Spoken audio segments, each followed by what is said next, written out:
Groutmaster. You know, what can I say about it? It's been our flagship product for over a decade now. And why is that? Because it's the most powerful and versatile cleaner when inside of our industry. And don't just take my word for it. There's thousands and thousands of cleaners worldwide who can attest to the quality and the workmanship and the components that are found within inside of Groutmaster that really do a fantastic job. Well, you know, what makes it unique? Well, there's nothing that cleans tile and grout better. Absolutely nothing. And there's nothing that cleans it faster. And why is that? It's because we use 100% active ingredients. We don't have a bunch of fillers and nothing like that. So what does that do for you? Well, you find out that the tile and grout rarely ever needs pre-scrubbing. That's really good. Just set it on there for 10 or 15 minutes, let it dwell. Of course, don't let it dry. Go and rinse it, and boom, it looks almost brand new. It's also extremely economical. You know, one of these right here can make 50 gallons of product. So you can do thousands and thousands and thousands of square feet with it. So being it's extremely concentrated, it has zero fillers, it just goes a long ways and cleans really well. It has over 5,000 five-star reviews in the cleaning industry by industry professionals like yourself. It's also, it won't harm furnishings, it won't hurt your transitions, it won't hurt your cabinets, it won't hurt stainless steel like a lot of other products can do a lot of damage to the fine furnishings. Now, should you still wipe it off or tape it off, use some tape and drape? Of course, that's just common courtesy, common etiquette for the homeowner. But at times, some of it you might get some splash. You don't have to worry about it and doing any damage and having the liability that comes with other products that just aren't that safe. Okay, it's also safe for all types of tile, stone, and grout. So that makes it extremely versatile. It was also voted the absolute best carpet booster for adding to carpet pre-sprays to really give you that hit and that combo power when you're dealing with some rat nasty carpets. Okay, let's talk about mixing. Well, the mixing instructions are on the label, but let's just kind of break it down just a little bit further. Okay, basically you only need about 2 to 3 ounces per gallon. And I prefer a pump up, but more than anything else, I truly love having an electric sprayer. If you got an electric sprayer, I'm going to go ahead and put 2 to 3 ounces per gallon inside of there, mix it up with hot water, shake it up really well. And it doesn't have to be super hot water. You don't want it too hot. Why? You don't want it to dry too fast because then it's not working for you and it's a little more difficult to rinse off. And that's my first choice, is using a pump up or especially an electric sprayer. If you're going to use an inline sprayer, you want 16 ounces for an 8-to-1 and you only want 8 ounces for a 4-to-1 sprayer. Keep that in mind. If you're using it as a booster and just going to add it to your pre-spray, you mix up your pre-spray, add about 4 ounces to it, shake it up real good, and I'm telling you what, it'll cut some rat nasties just like it's butter.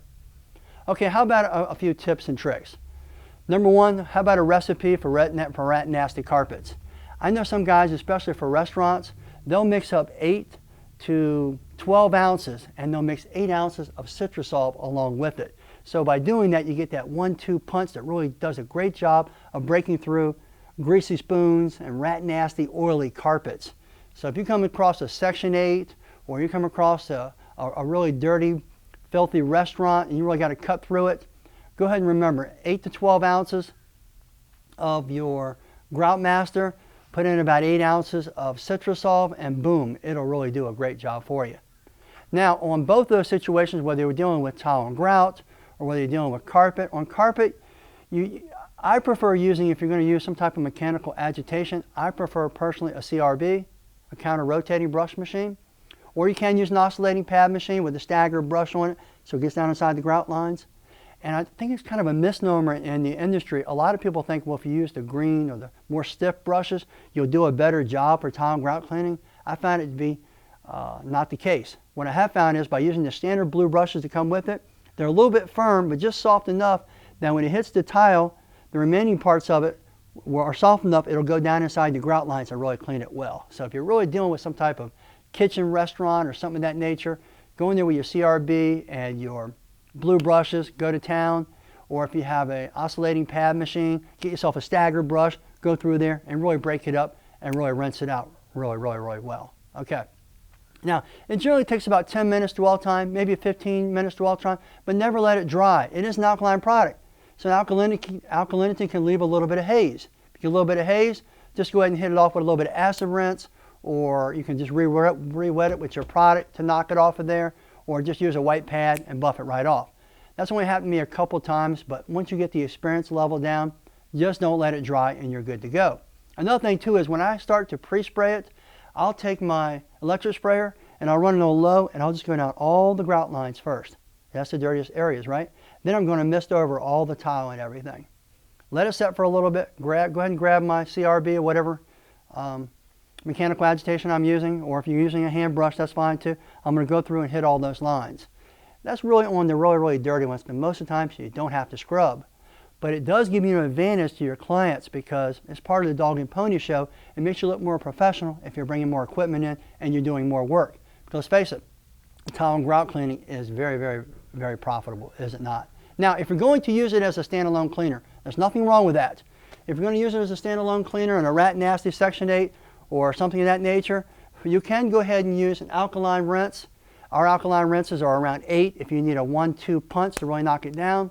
If you're working inside of a home that just has a lot of oils or some polyester carpets and using it as a standalone cleaner, I might recommend using our acidic rinse, which has a powerful surfactant in it. And that'll give you a 1-2 punch and it'll drop down that hot pre-spray.